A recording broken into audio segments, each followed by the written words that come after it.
did my alive. Today, let's recap. The last time I talked about finishing school and then graduating. Now, this is for entertainment purpose only. That's my disclaimer.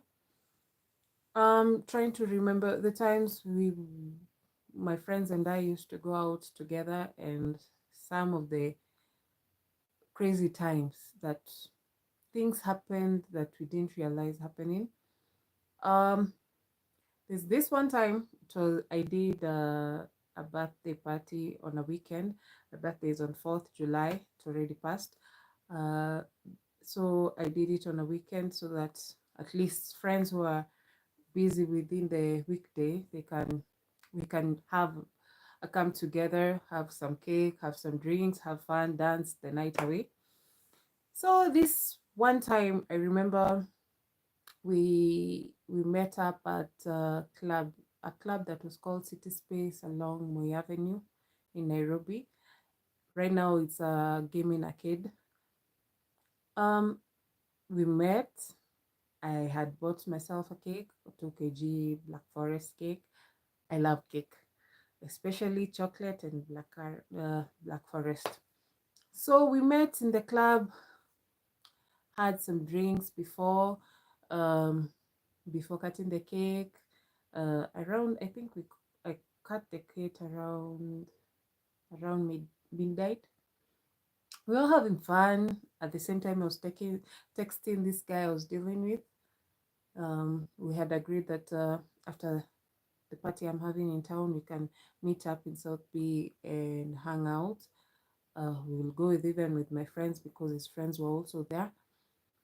So we were just having fun with some guys from school. One of them was a boyfriend to my classmate and my god sister, and my other, we called each other sister. We were sisters in school. We were in the same family. Teachers were put into the same students from different classes in the same group, and we were called a family. So in case you had issues and you needed somebody an adult to talk to, so she was one of them, the nurse friend. Now, after cutting the cake, at the party, I saw a DJ who was guesting there, and turns out it's a DJ who's a friend of mine from childhood. So I went and said hi, gave him a cake. He sent shots to a table, then came and said hi to my friends, went back to do his set. Then it came a point, some people are like, okay, as we're going some places, they'll leave. So my friends and I were like, okay, we can go to South Bay to hang out. In case of anything, we can find something else to do. So we went to board the matatu to go to South Bay. Now here's a kicker. We had agreed with the guy that I'm coming with my friends and they'll meet his friends and then we'll have a party time. Boarding the matatu, it was not that time back then. Late night, the South Bay matatus were not in the bus station. They'll come and park next to the supermarket, Nakumat supermarket, Moi Avenue, which is now Naivas supermarket. And people from clubbing, they'll come. If they live on those sides, they'll board the matatu and head home. So when we boarded the matatu, we had the remainder of the cake that we didn't finish, so that I can take them also to have a piece of cake. We sat in the matatu. It was not people. It was late night, around past midnight, and I texted, "Oh, we are on our way."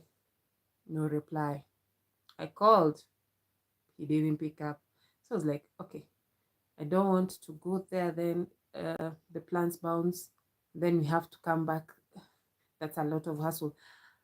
Thank God one of my friends had already contacted their relative, the nurse friend, and they told us to go to Westlands. So we're here in Moi Avenue. We had to go all the way to Koja bus station to board Westlands matatu to go to Westlands. Hey, that's when I knew Nairobi, there are parts that has the daytimes is the same as the nighttime, and the other parts, they are not alike. And here in Koja bus station is two sides of the same coin that look alike. During the day, people get mugged. During the night, nothing different, the same thing. And it was really shady.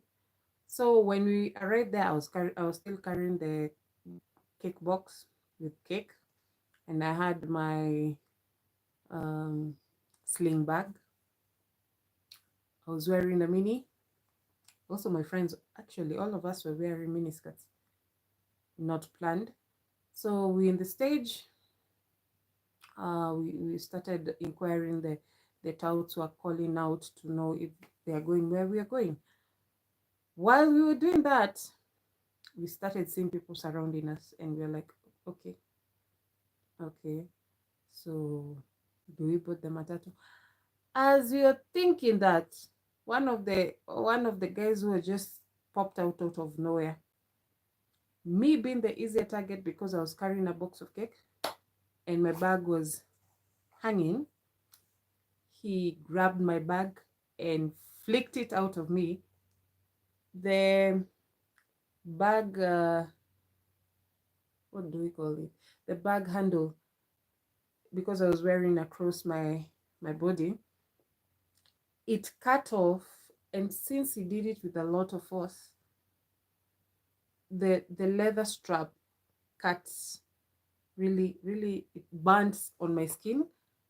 And then it slapped, I felt the strap slap on my face, so it was painful. So I screamed. And because of my confusion, I was still holding the cake, which was the most funny thing. And my friends, because they were starting to put the matatu, so I was the last one. They were shocked, like, what is it?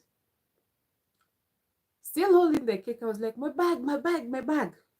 Thank God I had put my cell phone on my jacket, my blazer jacket pocket, and also my wallet was also in my blazer jacket. The only thing he went with was my lip balm, my emergency pads. You think no, and actually some cash. There was some cash. I had separated cash. I don't know. Subconsciously, I had just decided to separate cash from me so that at least I don't use all my money in drinks. I can have fare to go back home, or in case of anything, I still have money that will help me out. The guy ran off with my bag. These other guys who had started surrounding us, one of them just approached me and said, I told you to enter the matatu. Now see your consequences. My eyes just so red. And while he was speaking, I didn't care. I just slapped the guy on the face. And I didn't even know I was doing something. I was just like, reaction. Because I've been mugged and you're telling me I told you so. That's not helping the situation. So when I slapped him, all of a sudden, guys just popped out from hidden points. Little did I know, this guy is actually the person I've slapped. He's actually the one who's coordinating the pickpocketers and the thieves that were hanging around. A guy who was actually funny, a guy who was drunk and was inside the matatu, saw what was going on. He alighted the matatu and came and hugged me. So I was like, these things are just happening. They're just all confusing to me.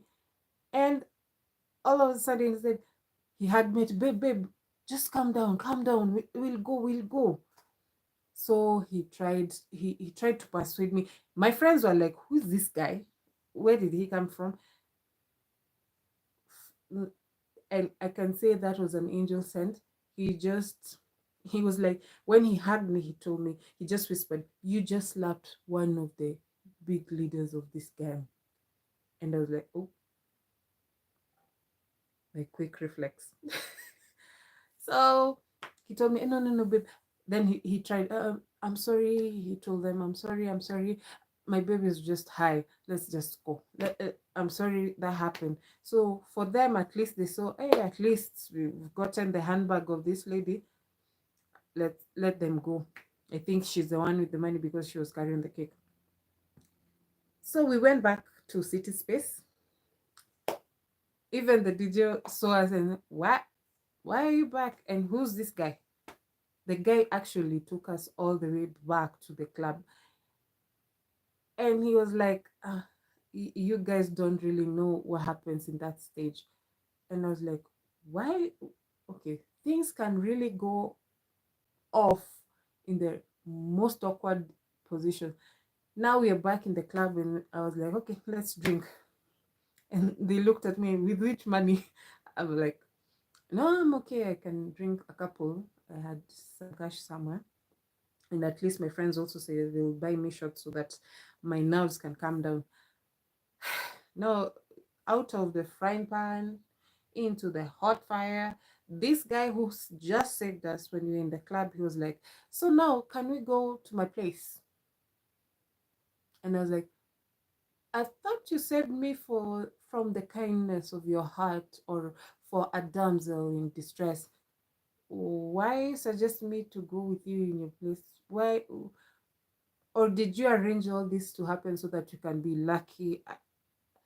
Then when he was saying, no, no, no, no, no, I just saved you. Then I knew what to do. So my DJ friend came. Is this guy bothering you? The bouncers were around. I was like, yeah, yeah, because actually you're feeling weird. And he has followed us all. He has saved us, but the things he's suggesting are actually off. So we are not comfortable around him. So at least he was actually escorted nicely out. And then as we remained in the club, and then the DJ, when his set was through, he was like, okay, you guys, you can.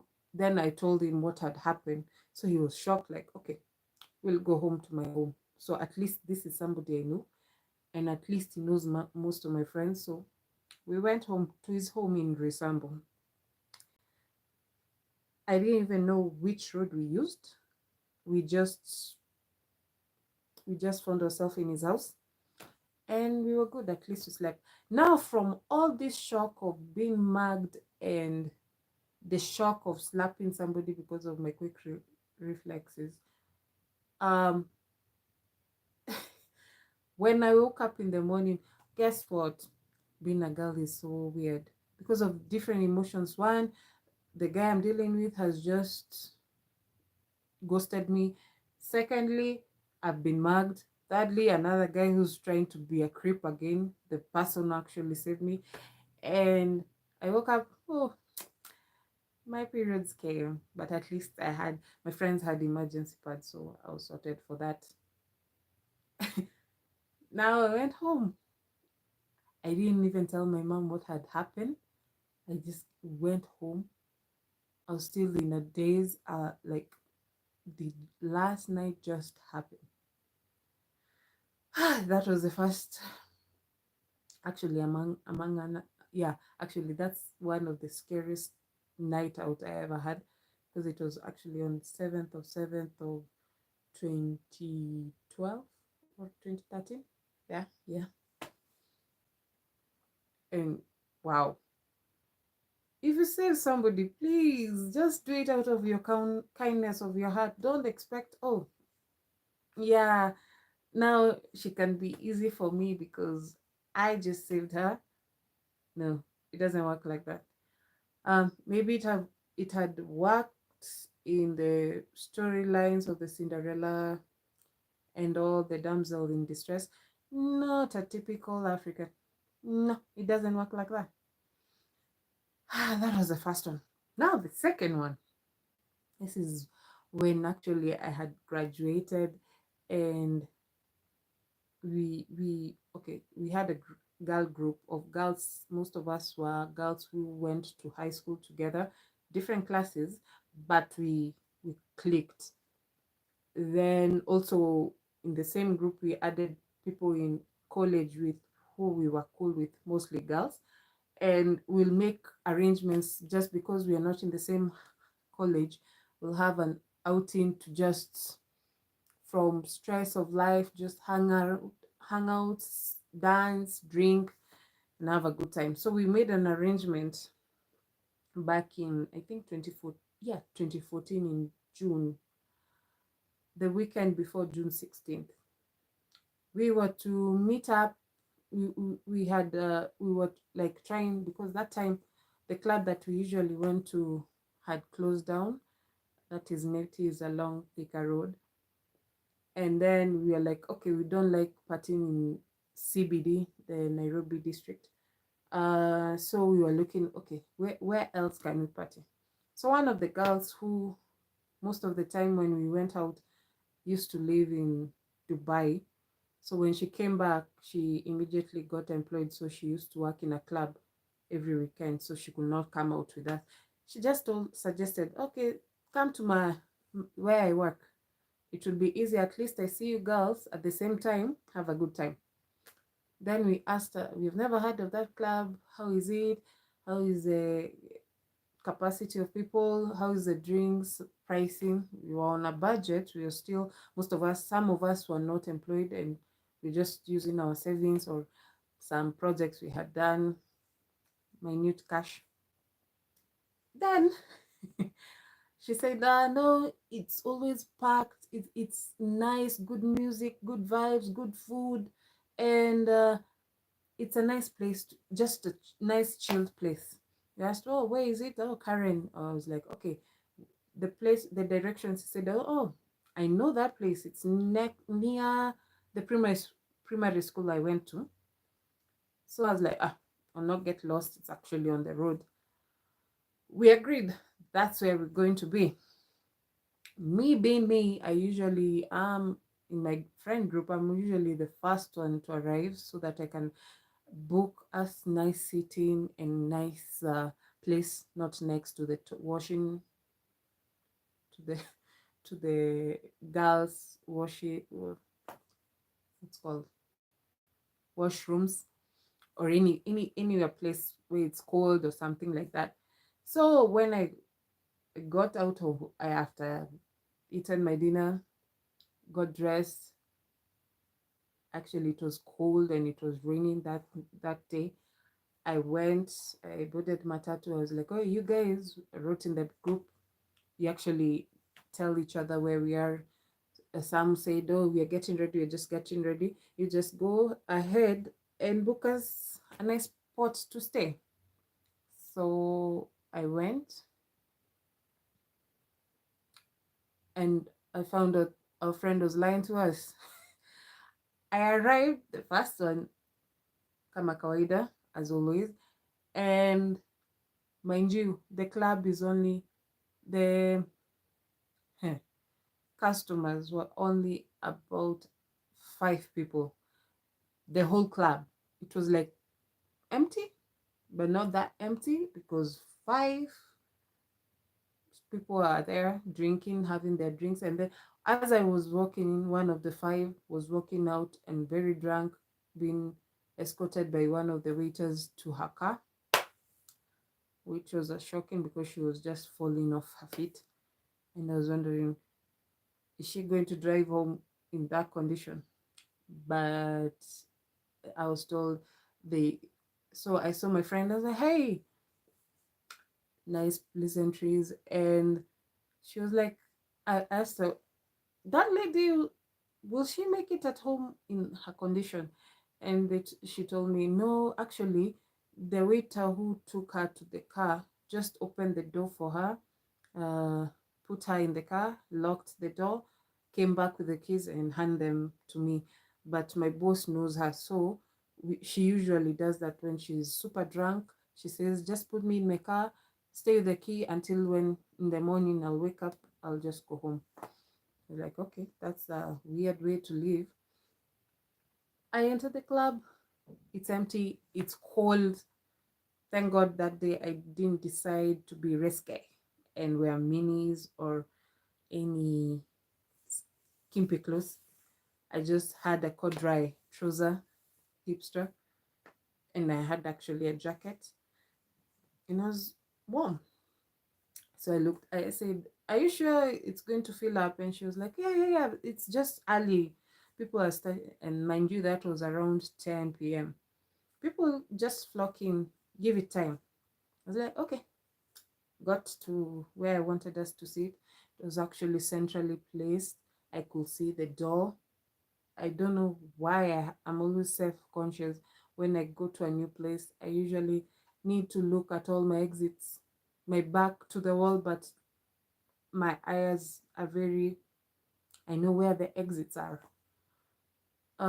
So I sat down already because I had already had my dinner. I didn't want to order food, so I asked for a waiter came and asked for what drinks I wanted.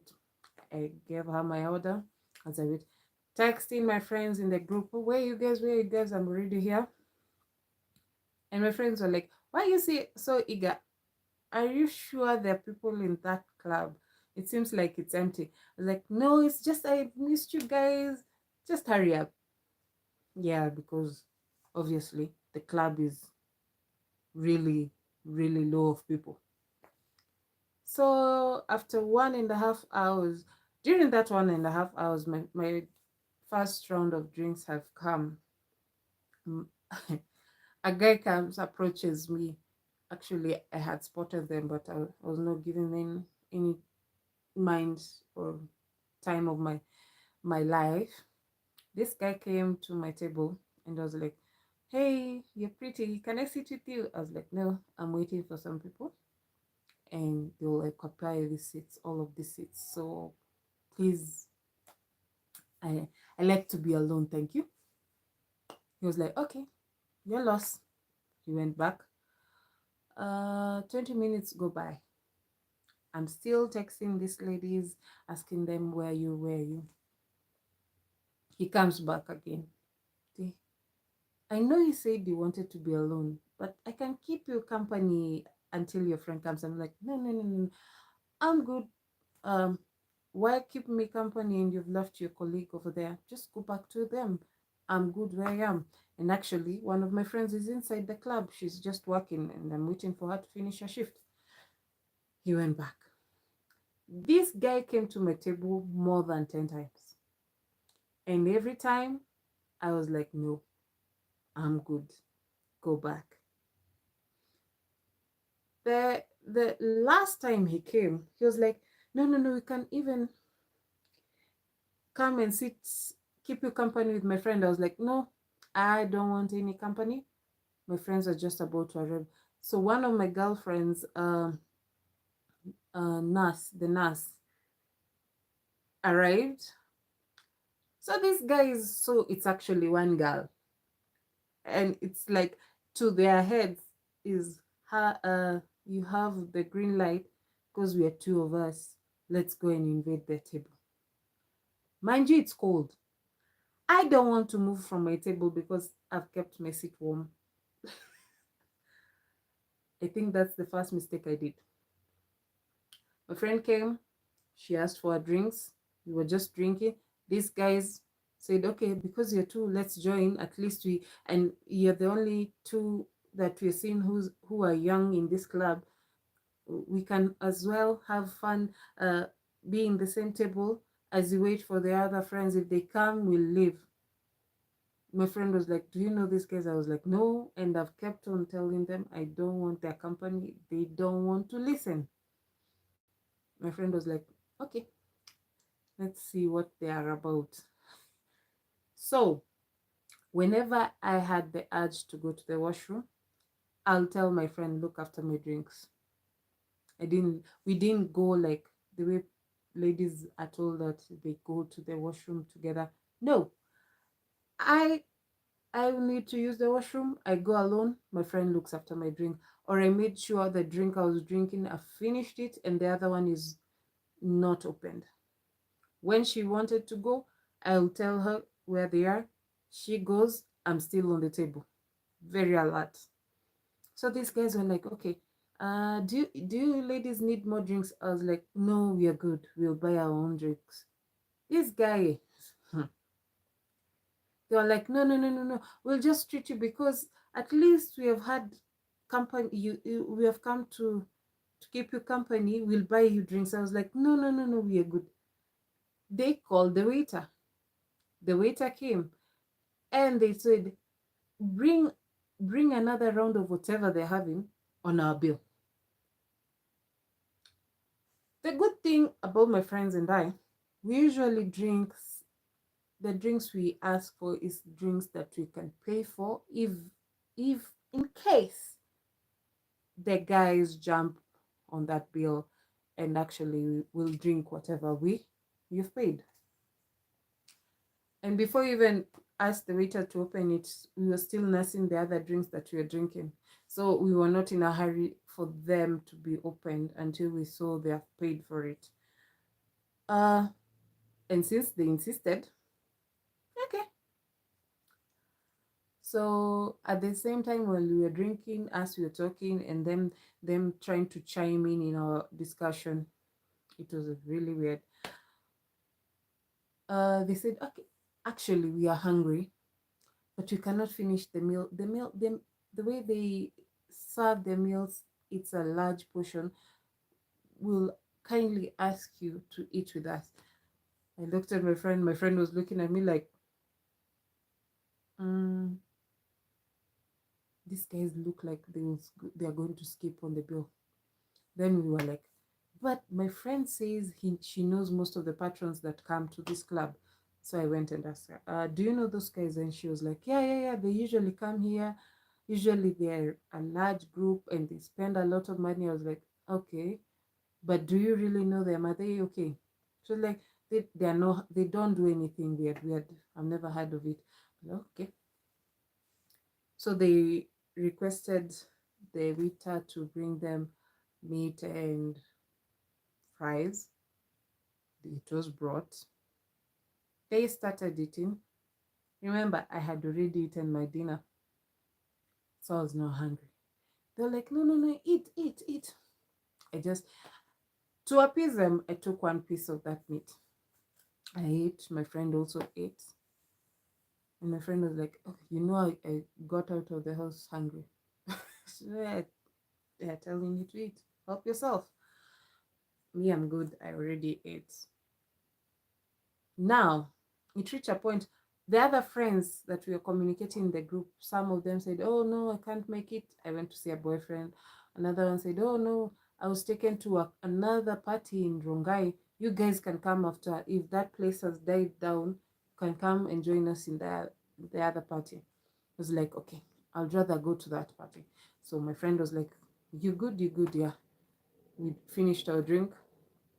The waiter came. The guys were like, the bill, the drinks we asked for and the meal we have asked for, put it on our tab, we'll pay for it.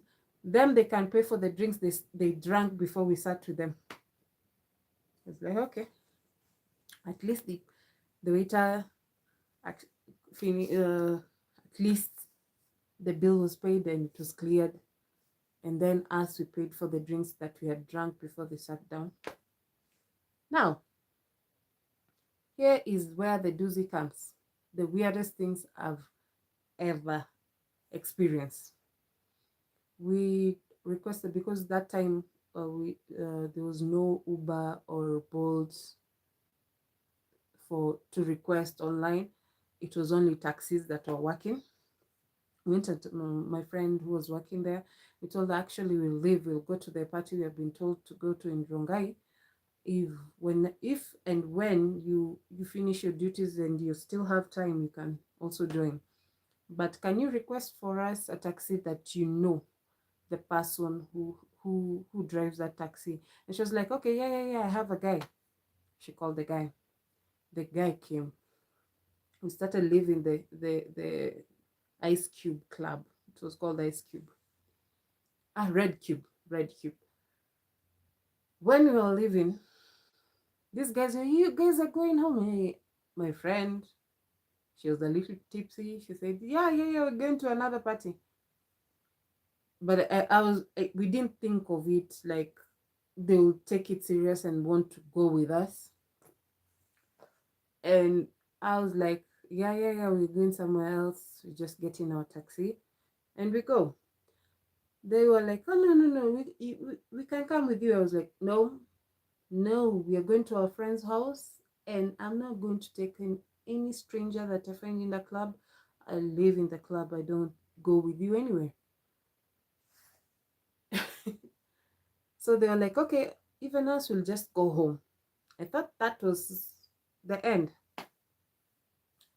The taxi comes. The guy was like, yeah, I've been called by your friend. Uh, are you the guy, the ladies I'm taking? Yeah, yeah, yeah, yeah. My friend and I would go. We're going to Rongai. And he was like, I'm dropping he had actually a customer in the car. I'm dropping the customer just a few meters from here. Then I come and pick you up.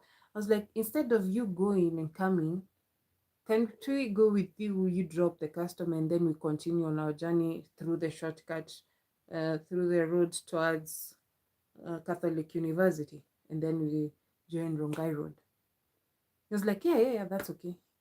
So the customer was in the front seat, front passenger seat, and as we went, we jumped into the back seat. As we were entering the car, guess what? These crazy dudes from the club, both of them, one entered from the left and the other one from the left and the other one from the right, and locked us in. While they entered the car, they started talking to the taxi guy.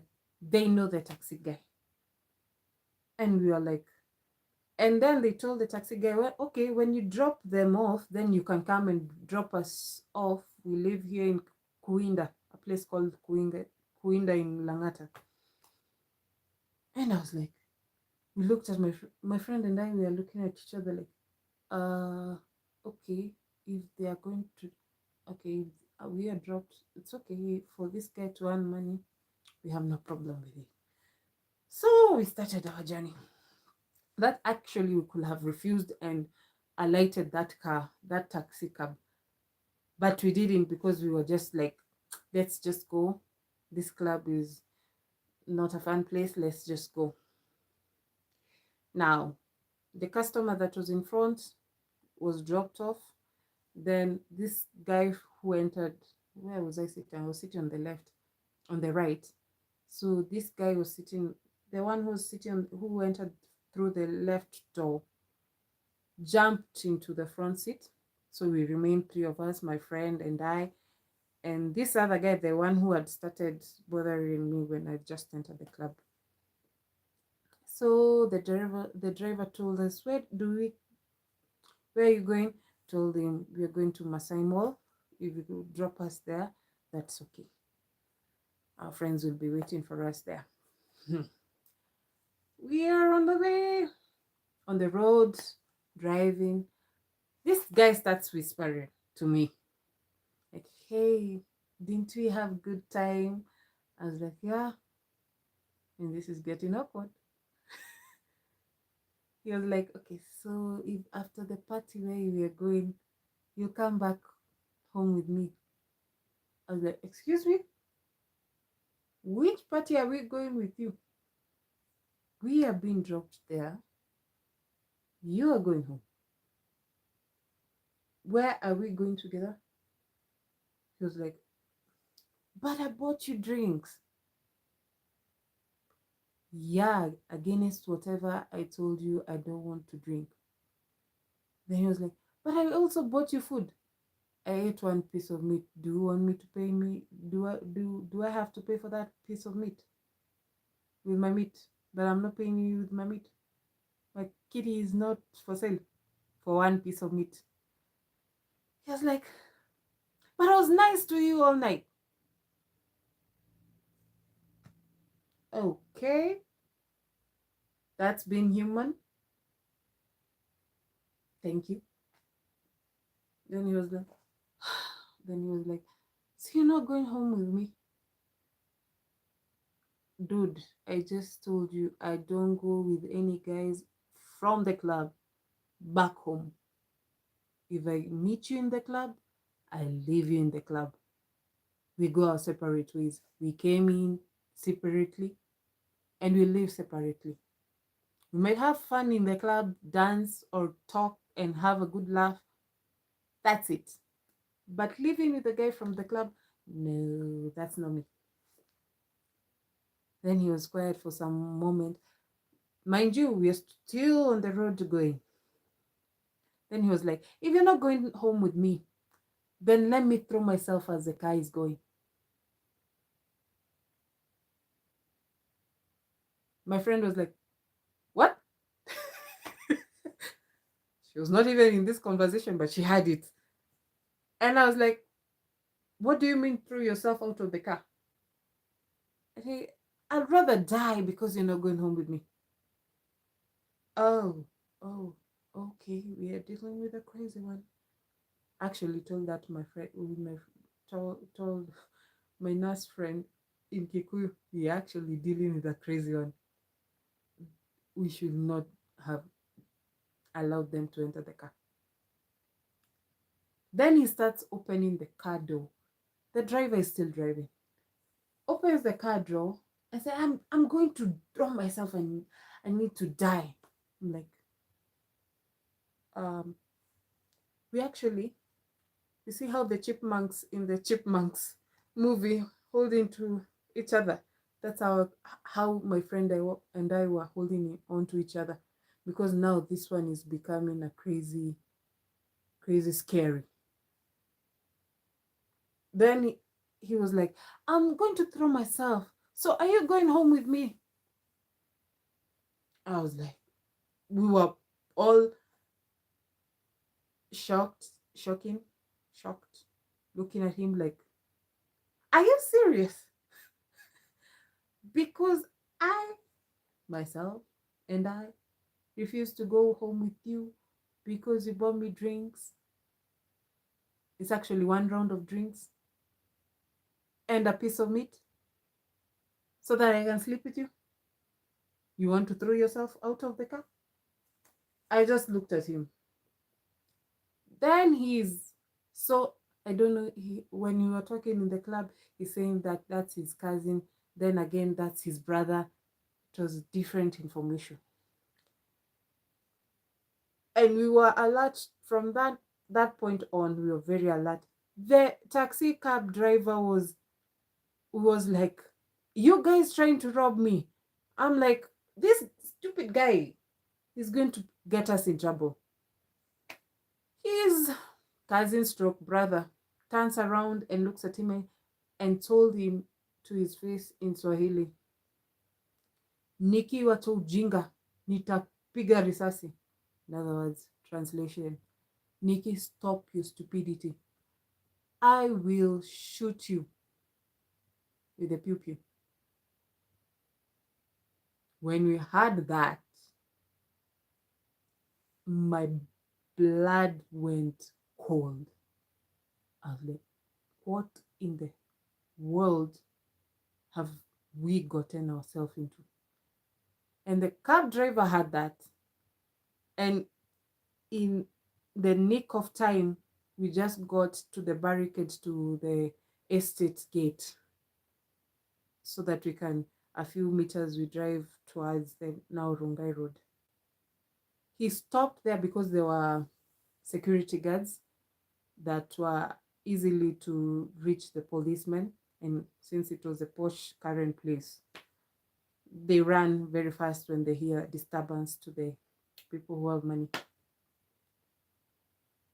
He alighted, the cab driver alighted, took his car keys, went, told the the security guard, I don't know if I have carried carjackers. It's like they want, and during that time there were many cases of taxi cab drivers being carjacked and their valuables stolen and their cars being stolen.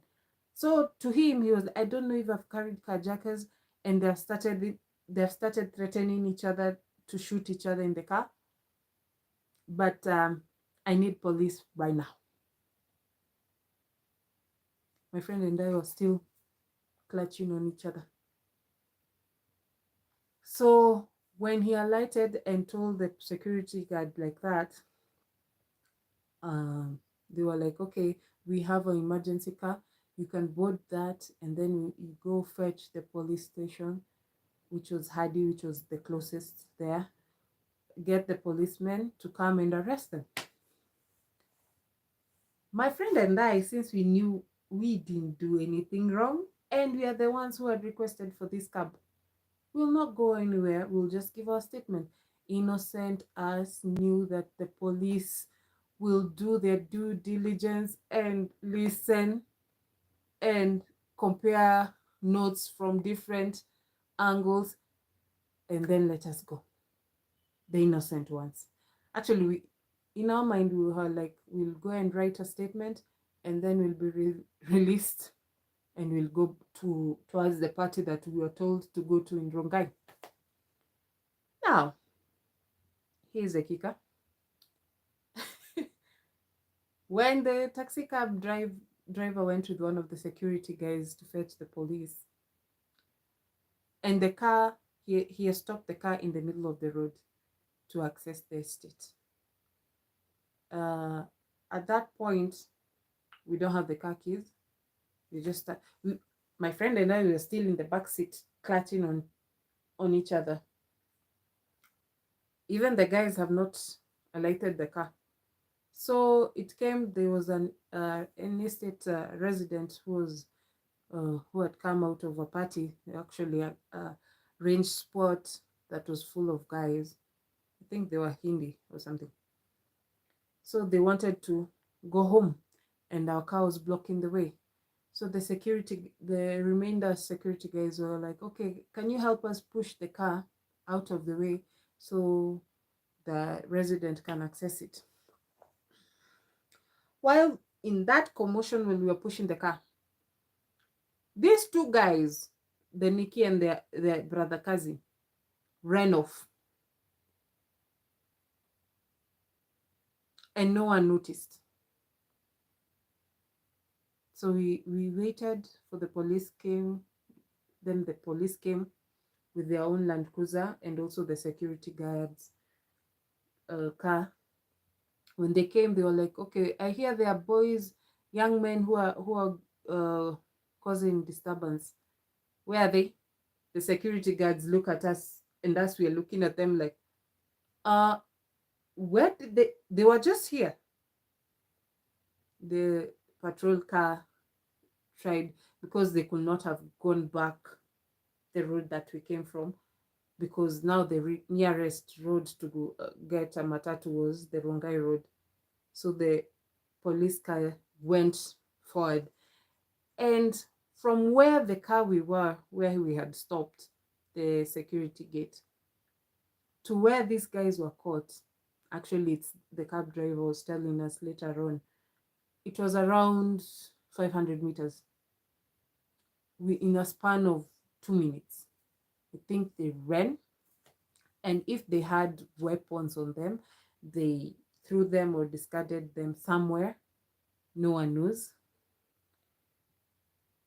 And this is later on, that's when we found out from the detective who was assigned the case that they were not in, they were just malicious people.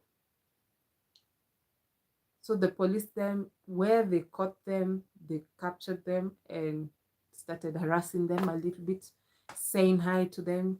If you're Kenyan, you know what that means. They came back. The taxi driver was told, because you're the one who's reported the case, and the ladies who are in your customers are witnesses, we'll go to the police station. You all write your statements, then you go. You hear that lie. You write your statements and you'll be let go. So my friend and I were like, okay, because it's just statements and our stories will align, let's go.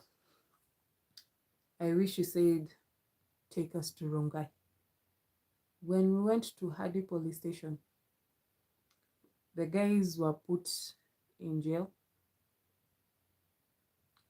As we were saying, okay, so where do I write my statement? Very innocently. Then the cops turned to us and said, you madams, you were with them.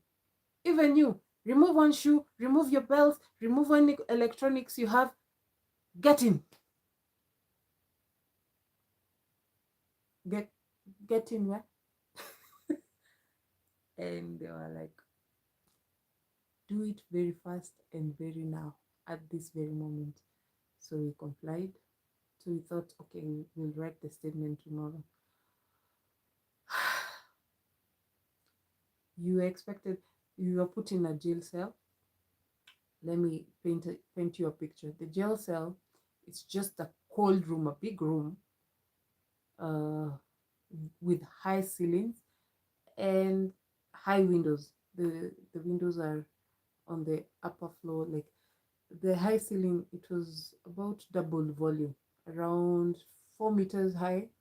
So the windows were around 3.5 meters higher. So you could not even access, and they were not the windows that can open. It's just for natural lighting, and the cells don't have electricity. So you rely on sun and moon to count your days in jail.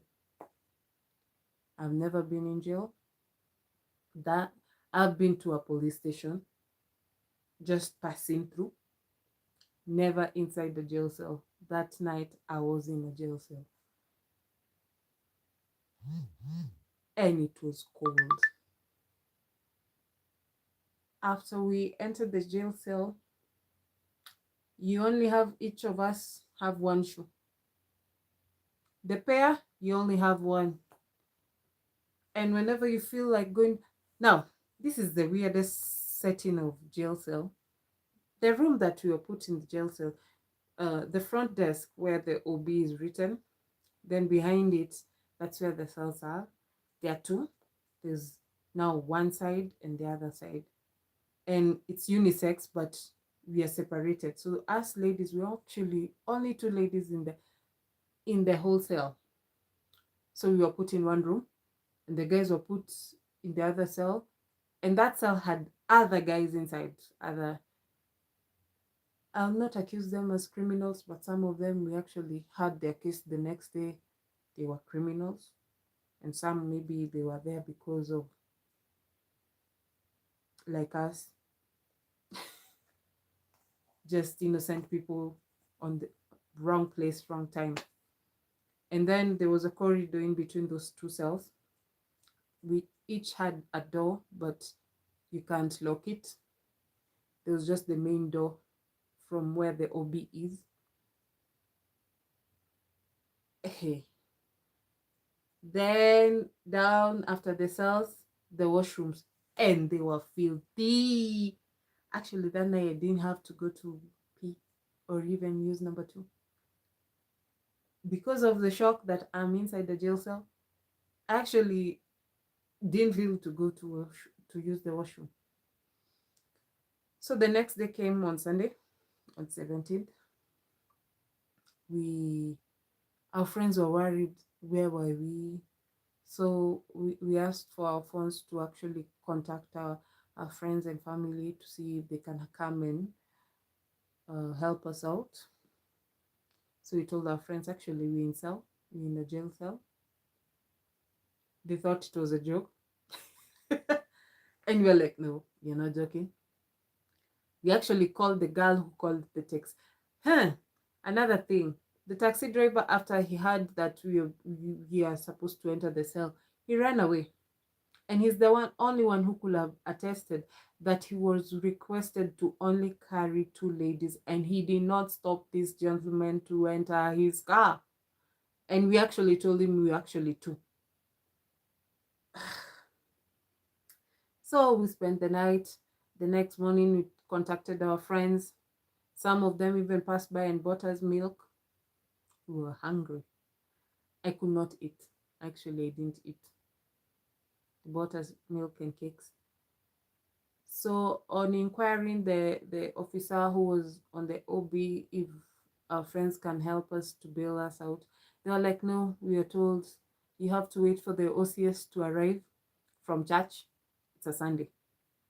Weekends are terrible in being in a jail, because anyone who's arrested from Friday evening, they have to wait for Monday, and usually on Monday people are taken to court. So you can see it's a long weekend. I didn't even call my mom yet. My mom thought I'm still out with my friends, just having a good time. Even my friend didn't call her mom. She was like, okay, it's going to be resolved. It's going to be resolved. I had in my pocket the money that remained, I had around 1,200 shillings. My friend had 1,500. So we thought, in case of anything, you can give each a thousand, and will be let go. Since that's the system of police cells in Kenya, it's like a banking system. Instead of working to find the criminals and jailing the criminals, they just use it to get easy money, easy pay, instead of releasing people who are not hardened criminals or even just criminals or did anything against the law. No, it's only you're wrong in the wrong time. We'll use that opportunity to shake you off until you get the money that you want. So we waited for the OCS to arrive, so he's the only one who's supposed to release us. We waited the whole of Sunday. He arrived at 6 in the evening because there's a white man who had had his workers arrested for stealing his barbed wires. It's not because that there are other cases that have popped up. No, there's a white man waiting for him in the office.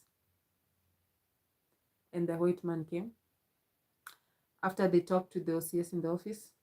So he called us. We were just waiting on this small corridor. And it's actually very dangerous because in case of them attacking female, what will stop them?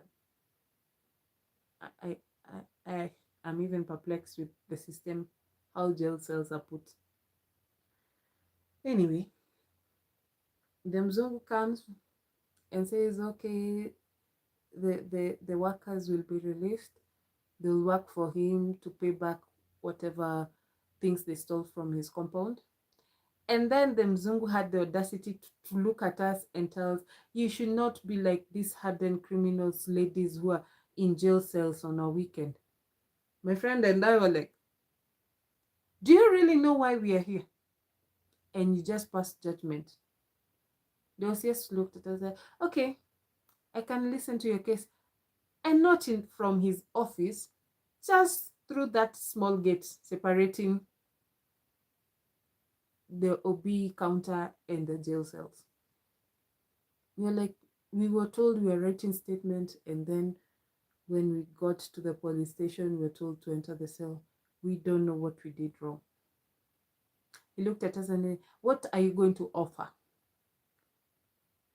I hope and pray this day that OCS is out of work or somewhere just having problems in their lives. Still angry about that situation. Now, when we saw it's getting too late, I called my mom. My mom came. My friend also called her mom. Her mom was like, I'm not going there. She sent her uncle, who was somebody who was influential. The uncle came. They told us, what did you do? I was like, we didn't do anything. We were just told that we are coming to write a statement. And here we are. Our statement never changed. We didn't do anything. We were just coming to write a statement, and we are inside the cell, and they're not even telling us what did we do wrong. So my mom and my friend's uncle went to talk to the OCS. I think they gave him 5,000 shillings to let us go. The OCS told them, this cannot even buy bread in my house. And my mom told me that he said other vulgar insults that she cannot even repeat them to me. Now here's the situation. Then, since they could not, they were like, no, we are only going to give you 5,000. That time we were struggling. My mom's job that had just started picking up. So yeah, and now I just completed school. I'm unemployed. My brother is in high school. My younger sister has just started kindergarten. So money was thing. So my mom was like, this will not have happened if you stayed at home. I'm like, even if I stayed at home, and in case in your destiny it was written there's something wrong that will happen to you, it will always happen that way, wherever you are. So they were told, you just go home. Your children are going to go to court tomorrow. Monday came. Oh, no, before even tomorrow. After he said tomorrow, we are sleeping in the jail cell another night and it's cold. I'm not showered. That actually bothered me. That I haven't showered since Saturday evening.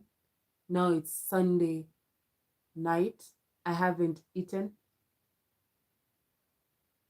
except that one piece of meat that is getting us to this point. And well, we tried to sleep. You're sleeping on the floor, the concrete floor. It's cold. Well, we tried to snuggle with my friend. You could hear our teeth chattering. It very fast, cold. I told her no, I cannot sleep like this. And request one of the officers if they have mattresses for their training. I actually did that. I went and asked. I found a female officer, and she was very kind. She was actually she had one of the police people I've ever seen with a good heart. I told her I am actually freezing, and I was actually talking while my teeth were chattering.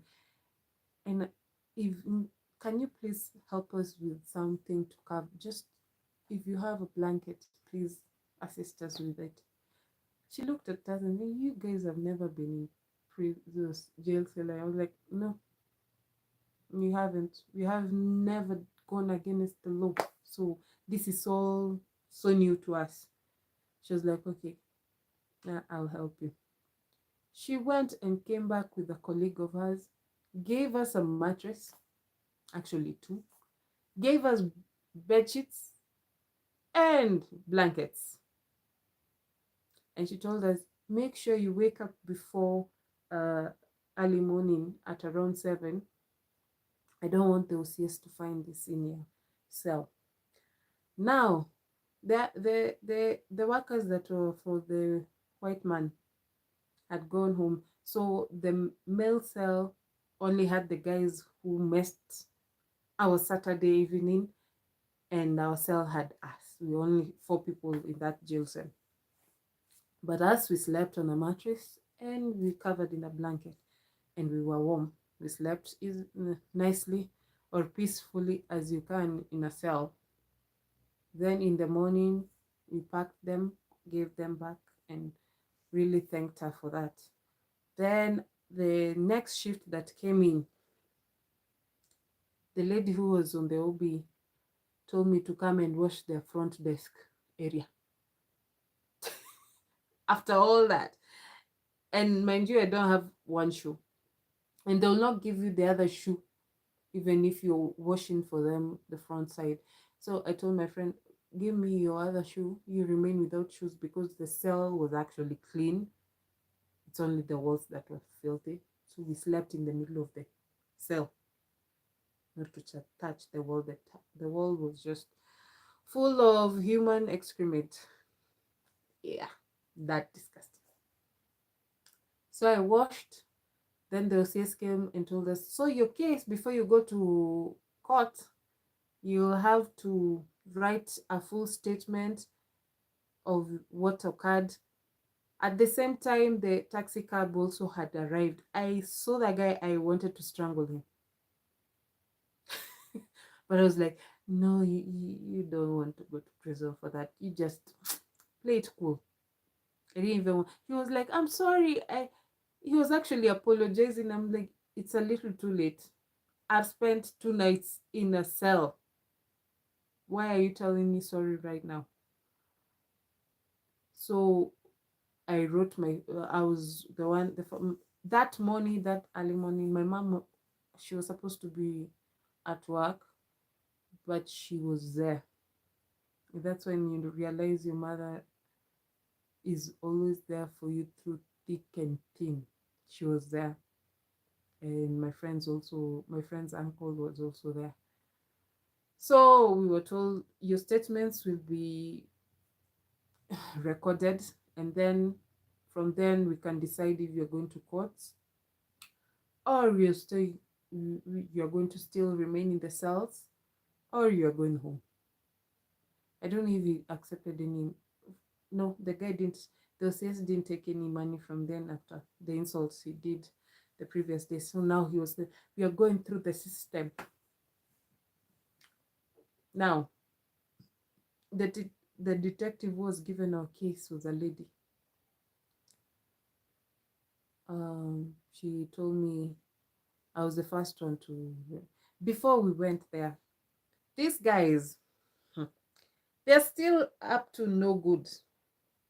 So we were told collectively you are going to write a statement about whatever happened until today, to that point. I was like, okay. So the detective went to prepare the office that we are supposed to be interviewed in. These guys had the audacity to look at us and still threaten us in front of a police officer. You better say what we agree, or when we get out of this prison cell, we are going to kill you, find you and kill you. Yeah, we were dealing with crazy, crazy. And the police lady was like, continue. You're actually adding on your charge. So when I went to write the statement, the detective, I told her, actually, before I even write, these guys are still threatening us. She was like, yeah, I've heard. We're still piling up cases against them. And this is not the first time they have been here. I was like, wait, what? Okay, this is weird. Then I said the statement from when I refused to see to sit with him. She asked me, why didn't you move? I was like, I was already warm. And he's the one who was keeping moving. I was not moving from where I am. So she was like, okay. I gave my statement until now, whatever happened, all the way to when we came to the police station and we were told to remove our shoe. And up to now, them threatening us. I went back. It's not snitching until when that is happening to you. I went back. My friend also came. Actually, we didn't go back to the cell. We were put in the waiting room, but we were told not to speak. So everyone was kept quiet. My friend was like, have you talked? I'm just looking at her. So that at least you don't have exchange of notes, so that your story is to align or whatever. But no. So she went and said her story from when she arrived the club and whatever transpired until we are here. Then it was the guy's time to record the statements. They recorded the statements and whatever. Funny thing, after they recorded the statement, the guys were put back in the cell. And as we were given back our things, even though they stole my earphones. my earphones were stolen from the police uh, confiscated box. But anyway, that was, at least my money was in full and my phone was still there and my shoe was still there. And then we were released to our parents. Then the detective, before anything, the detective came to meet with my mom and my friend's uncle and us, and told us, I don't know why the OCS is insisting to take this case to court, but for me, I see it as these guys needed to do something harmful to your daughters, and they were caught, or by God's grace they were saved not to be harmed. My mom, till this day, until now, I think now when she watches this video, she refused to talk about that situation. She insisted that nothing would have happened to me if I stayed home. Maybe she was right, maybe she was wrong. And we have never actually spoken to about it. When we went back home, the first thing I just wanted to take to scrub the dirt out of me, because where we were, it was filthy. And I don't know if I had bed bugs, since most of our police cells have bed bugs and lice. And I just wanted to wash from my head to my toenails, everything. So we were told, actually, the detective told us, if in case of anything, your case is supposed to be mentioned on Wednesday, but I'll confirm to you if you're supposed to appear to court. My friend still, after that, she kept on apologizing that it's my fault, it's my fault. I was like, no, it's not your fault. It happened how it happened. And she told us, by the way, the guys that were arrested, actually they stayed there for 2 weeks.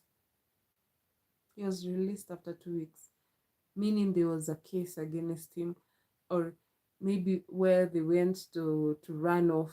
There's something the police found. We have no idea from there. And since that day, I was I was like, okay, I'll not be going out. I actually started doing more house parties more than going out, because that really messed me up. Then after that, we actually, my friend group, we started making fun of my friend nurse and I, that we are convicts in in arms. I was like, it's not funny, but it's funny because, it's because we had arranged to go raving, and it will not have happened if my friends didn't go to their boyfriends. Nyeh. Anyway, it's a lot of, if only they did this, or if only we did this. But it happened how it happened, and it was a lesson learned that not all men, actually, men in clubs, leave them. Women in clubs, leave them. You never know what goes in their mind or whatever they plan to do. And to policemen, I can say I saw good in police, and I also saw the worst in police. And it didn't really improve the relationship of, can I trust policemen in such situations? And then it made me also to think, how many people are in prison or in cells because they're innocent, or they were in the wrong place at the wrong time, and because some people are lazy to do their work and do investigations to know what is true and what is false. Some people end up in prison for years and they're innocent. It's a sad state. And now, when you look at the situation that we are having in Kenya, and you're wondering, uh, do they really work? Because if you did investigations, or if you did work, instead of making it a monetary to fill your pockets, and that money doesn't even help you, because you don't know if how you treat people, if they are going to cast the money you're handling. It's only that. But anyway, it was an experience I experienced. I hope people don't experience that.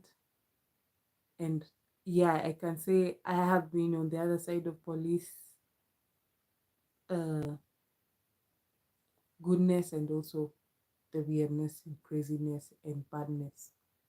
That's all I can say. So yeah, that's all today. Until next time, bye.